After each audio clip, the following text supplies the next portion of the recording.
नमस्ते, आदाब, सत श्री अकाल। केम छो तमे मजामा ने? कशा आहात तुम्ही? मजेत ना? मैं हूँ शालिनी उबलीकर और मेरे चैनल में आप सबका बहुत बहुत स्वागत है। और मेरा चैनल है एब्सोल्युटली फ्री फ्री फ्री, तो ज़्यादा से ज़्यादा प्लीज़ फॉरवर्ड कीजिएगा। और मैंने आज एक्सप्लेन किया है आप लोगों को ये पूरा क्वेश्चन पेपर, तो हो सके उतना मैं एक्सप्लेन कर रही हूँ। अगर बहुत लंबा होएगा तो पार्ट 2 में बना देती हूँ उसको, ठीक है? तो चलो भाई, हम लोग अभी शुरू करते हैं कि आप लोग किस तरह से समझोगे कि क्वेश्चन पेपर आप लोगों को किस तरह से अटेंड करना है। चलो देन हो जाते हैं शुरू। 10th स्टैंडर्ड के बच्चों को थोड़ा प्रॉब्लम होता है हिंदी के जो क्वेश्चन होते हैं ना वो समझने में। तो आज मैं आप लोगों को हेल्प करने वाली हूँ कि ये जो पेपर प्रीलिम एग्जाम का जो है वो मैं आप लोगों को एक्सप्लेन कर रही हूँ, क्वेश्चन पेपर एक्सप्लेन कर रही हूँ, ताकि आप लोगों को जब आप एग्जामिनेशन हॉल में पेपर अटेम्प्ट करोगे आंसर शीट पे, तो लिखते समय आप लोगों को कुछ भी डिफिकल्टीज नहीं आएगी, ठीक है? तो आज मैं डिटेल में आप लोग को बताने वाली हूँ कि आप लोगों को किस तरह से ये पेपर लिखना होता है और इम्पोर्टेंट इंस्ट्रक्शंस उन लोगों के क्या क्या दिए हुए रहते हैं। ओके, तो उसके बाद सबसे पहले हम लोग देखेंगे कि इसका टाइम होगा आप लोगों को 3 घंटे का और उसके मार्क्स होंगे 80। ओके, तो सूचनाएं यानी इंस्ट्रक्शंस। ओके, सूचनाएं यानी इंस्ट्रक्शंस। एक, सूचनाओं के अनुसार गद्य, पद्य, पूरक पठन तथा भाषा अध्ययन, व्याकरण यानी ग्रामर की आकलन कृतियों में आवश्यकता के अनुसार आकृतियों में ही लिखना अपेक्षित है। तो क्या है, मैं आप लोगों को आगे एक्सप्लेन करती हूँ।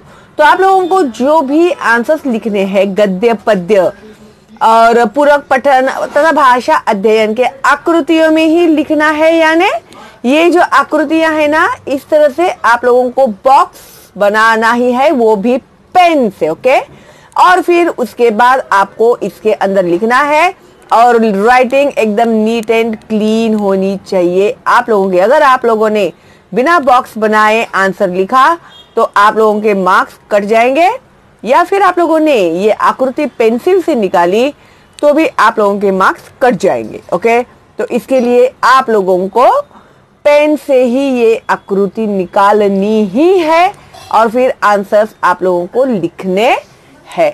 ओके, तो ये हो गई पहली सूचना। 2, सभी आकृतियों के लिए पेन का ही उपयोग करें। देखो, अभी मैंने आप लोगों को कहा तो हर आकृति बनाने के लिए आप लोगों को पेन का ही यूज करना है। ये इंस्ट्रक्शंस बहुत इंपॉर्टेंट होते हैं। बहुत सारे बच्चों को आदत नहीं होती है ये इंस्ट्रक्शंस पढ़ने की और लोग डायरेक्ट पेपर लिखने को स्टार्ट कर देते हैं, तो ये बहुत ही गलत है। ओके। 3, शुद्ध, स्पष्ट एवं सुवाच्य लेखन अपेक्षित है। नेचुरल है भाई, लिखते समय बहुत शुद्ध लिखो, यानी प्रॉपरली लिखो, ग्रामेटिकल मिस्टेक्स मत करो। स्पष्ट यानी क्लियरली लिखो कि इंसान जो पढ़ रहा है ना बेचारे को समझ में आए कि वो क्या लिखा हुआ है। एवं सुवाच्य यानी अच्छी, जिसे आसानी से पढ़ सके, इस तरह से आपको लिखना है। और इन लोगों ने जो यहाँ पर नहीं लिखा हुआ है वो भी सूचना मैं आप लोगों को आज दे देती हूँ, क्योंकि वो भी बहुत इंपॉर्टेंट होती है बोर्ड एग्जाम्स के लिए। तो एक तो बहुत सारे बच्चों को आदत नहीं होती है ऊपर लाइन मारने की, तो अगर आप लोग लाइन नहीं मारोगे तो आप लोगों के मार्क्स इसमें कट जाएंगे या फिर वो लोग कंसीडर ही नहीं करेंगे आपके आंसर पेपर को। एक बात, तो आप लोगों को अगर आदत नहीं है ना, किसी बच्चों के मैंने रीजन सुने हैं, मेरे कंटाला आता है, कोई बच्चा कहता है कि अरे इसमें टाइम वेस्ट होता है, कोई बोलता है कि मेरी लाइन हमेशा टेढ़ी ही जाती है। तो ये रीजनिंग आपको कुछ भी काम में नहीं आने वाला है। आप लोगों को ये प्रैक्टिस करनी ही पड़ेगी, अभी भी वक्त है। आप लोग लाइन मारकर ही लिखने को शुरू कर दीजिए।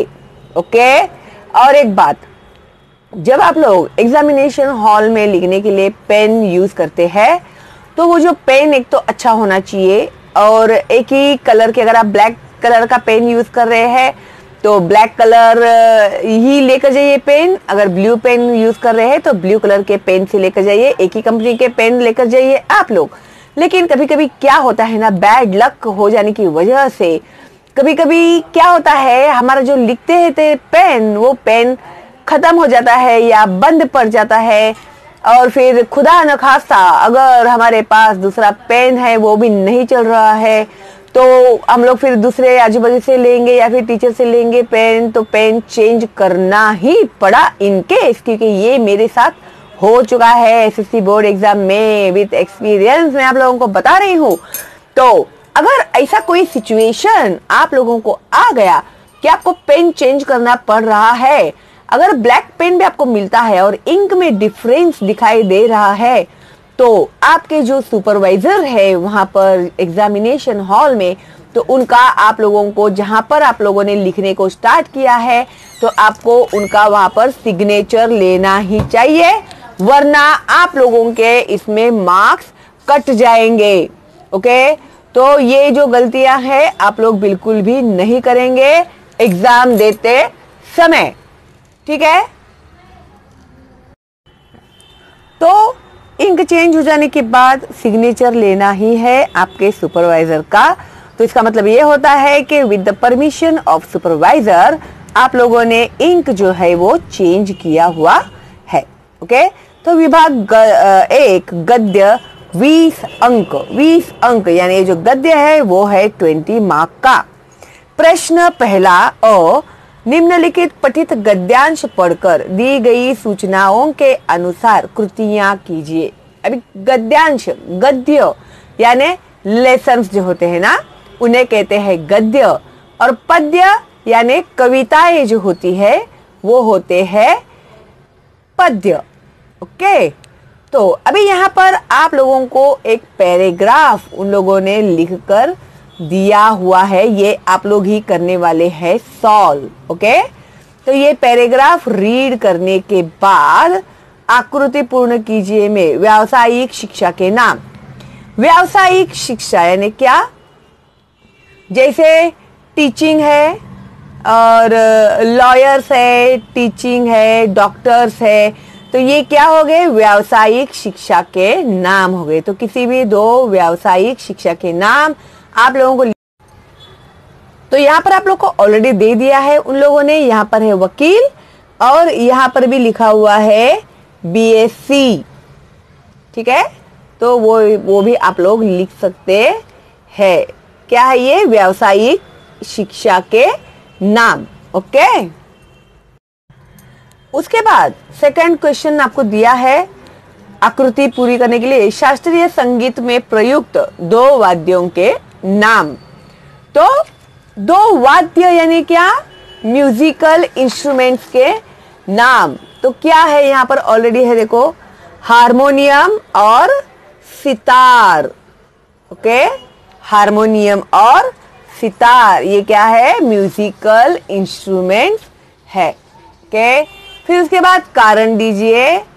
कारण दीजिए यानी गिव रीजन, कारण लिखिए मीन्स रीजन दीजिए कि उमा मेहमानों के सामने जरा करीने से आई, या फिर राम स्वरूप ने हारमोनियम उठा के लाने को कहा। तो क्यों लाने के लिए कहा, वो क्यों करीने से आई, तो वो आपको बताना है। परिच्छेद में प्रयुक्त शब्द युग्म पूर्ण कीजिए, ये तो आप लोगों को आता ही है। फिर निम्नलिखित शब्दों के लिंग पहचान कर लिखिए। लिंग यानी पुल्लिंग, स्त्रीलिंग, पुल्लिंग, स्त्रीलिंग यानी मेल फीमेल, वो होता है ना, तो उस तरह से आप लोगों को बताना है। उसके बाद है 4 स्वमत अभिव्यक्ति। अभी स्वमत में आप लोगों को खुद का ओपिनियन इसमें देना है। ओके, तो अभी यहाँ पर लोगों ने आपको क्या कहा है, देखो, स्त्री शिक्षा के संदर्भ में अपने विचार लिखिए। अभी स्त्री शिक्षा, अभी शिक्षा यानी क्या, शिक्षा यानी कोई सोचेगा पनिशमेंट है शिक्षा यानी, और कोई सोचेगा कि शिक्षा यानी एजुकेशन। तो यहाँ पर आप लोगों को स्त्री एजुकेशन के बारे में ही पूछा गया है। तो स्त्री शिक्षा के संदर्भ में अपने विचार लिखिए। तो आपको क्या लगता है कि औरतें एजुकेट होनी चाहिए कि नहीं होनी चाहिए, होनी चाहिए तो वो क्यों होनी चाहिए, अगर नहीं हो रही है तो क्यों नहीं हो रही है, तो किस तरह से हम लोग सोसाइटी में अवेयरनेस लाएंगे गर्ल एजुकेशन के लिए, तो स्त्री शिक्षा के संदर्भ में अपने विचार लिखिए। तो उसके बारे में एजुकेशन औरतों के लिए, लड़कियों के लिए कितना इम्पोर्टेंट है, तो इसके बारे में आप लोगों को आपके अपने व्यूज लिखने हैं। ठीक है, फिर उसके बाद है प्रश्न 1A। अभी प्रश्न 1O हम लोगों का हो गया है पूरा, अभी हम लोग आ पर आ गए हैं। इनके समझो आप लोगों को परिच्छेद में प्रयुक्त युग्म के ये नहीं आ रहा है, ठीक है, तो उसके लिए आप लोग लाइन छोड़ देना, ओके, और नंबर सही से डालना, फिर आगे का लिखने को शुरू कर देना, ओके। लेकिन रुक के मत रहना, याद करते मत बैठना, सोचते मत बैठना। फिर जब पूरा पेपर लिख कर हो जाएगा आपका, फिर उसके बाद सोचने को बैठना कि अरे हाँ इसका आंसर क्या होगा करके। और कभी कभी क्या होता है ना, आगे के इसमें हम लोगों को आंसर्स मिल भी जाते हैं। तो प्रश्न पहला, आ निम्नलिखित पठित गद्यांश पढ़कर दी गई सूचनाओं के अनुसार कृतियां कीजिए। तो यहाँ पर एक गद्यांश दिया है, उन लोगों ने फिर से पैराग्राफ दिया हुआ है, प्रिय सरोज, और ये कुछ लेटर है, और ये लेटर पढ़ने के बाद नीचे दिया हुआ है आकृति पूर्ण कीजिए। जैसे मैंने आप लोगों को रूल्स बताए हुए थे, आकृति पूरी करने के लिए आप लोगों को पेन से ही ये आकृति पूरी करनी है और फिर आंसर्स लिखने हैं, ठीक है। फिर उसके बाद है एक शब्द में उत्तर लिखिए, तो एक वर्ड में आंसर लिखना है। आश्रम में स्वावलंबन की मात्रा, तो देखो यहाँ पर है उसका आंसर, आश्रम में स्वावलंबन हो सके उतना ही रखना चाहिए, हो सके उतना ही रखना चाहिए, मात्रा, ओके।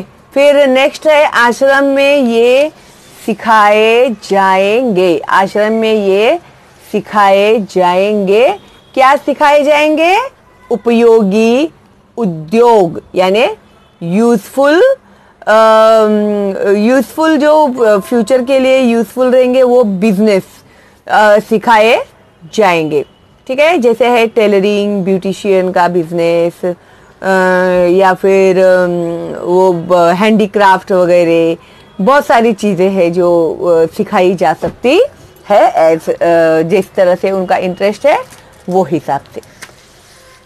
उसके बाद दिया है यहाँ पर गद्यांश से अंग्रेजी शब्द ढूंढ कर लिखिए। अभी ये जो पैराग्राफ है ना, इस पैराग्राफ में इंग्लिश वर्ड्स कौन से है ये आप लोगों को ढूंढ कर लिखना है। तो इंग्लिश वर्ड्स तो आप लोगों को बताने की जरूरत नहीं है, तो आप लोग आराम से लिख सकते हैं ढूंढकर दो शब्द, ओके। दो निम्नलिखित शब्दों के सामने समानार्थी शब्द लिखिए। अभी समानार्थी शब्द यानी क्या, सिनोनिम्स आप लोगों को ढूंढने हैं। तो अखबार, अखबार यानी न्यूज़पेपर होता है ना, उसको हिंदी में अखबार बोलते हैं, तो उसका समानार्थी शब्द होता है वर्तमान पत्र, ओके। और व्यवस्था, व्यवस्था का समानार्थी शब्द क्या होता है, सुविधा, यस। और भी आपको पता रहेगा तो लिख सकते हैं भाई, एक ही शब्द के अनेक अर्थ होते हैं। फिर एक 4 दिया है उन लोगों ने, पत्र लिखने का सिलसिला सदैव जारी रहना चाहिए, इस संदर्भ में अपने विचार लिखिए, और ये है 2 मार्क का। तो पत्र लिखने का सिलसिला सदैव जारी रहना चाहिए, यानी ये जो हम लोग लेटर लिखते हैं ना एक दूसरे को, यानी हम लोग जब थे तभी तो ये सब था नहीं मोबाइल वगैरह, तो हम लोग तो लेटर लिखते थे, फिर एक लेटर जाता था 2-3 दिन में, फिर उसके बाद में हम लोगों को रिप्लाई आता था, फिर उसमें और 2-3 दिन चले जाते थे। तो एक ही लेटर का भेजने में और उसका रिप्लाई आने में 8 से 10 या कभी कभी 15 दिन, कभी कभी महीना भी लग जाता था, तो हम लोग को बहुत इंतजार करना पड़ता था।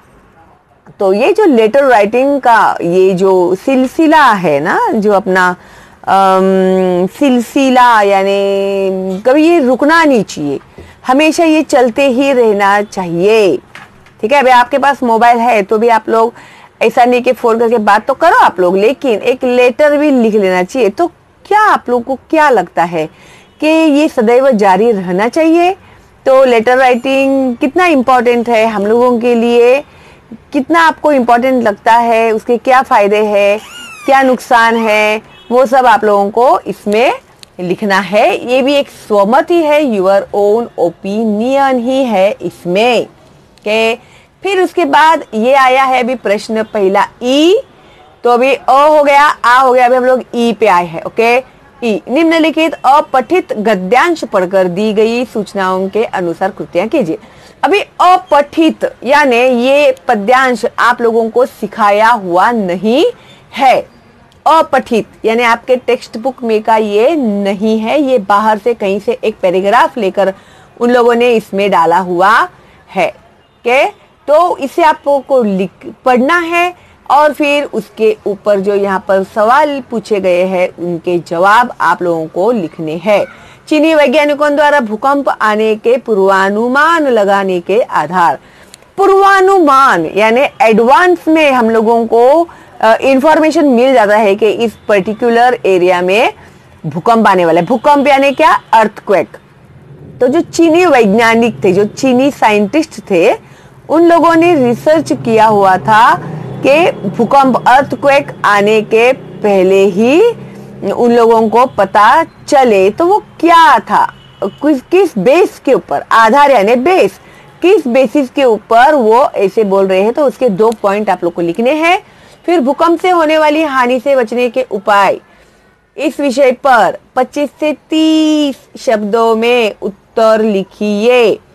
अभी भूकंप से होने वाली हानि से बचने के उपाय, अभी अर्थक्वेक होता है तो अर्थक्वेक में बहुत सारा लॉस होता है, जैसे दरारें आ जाती है जमीन के अंदर।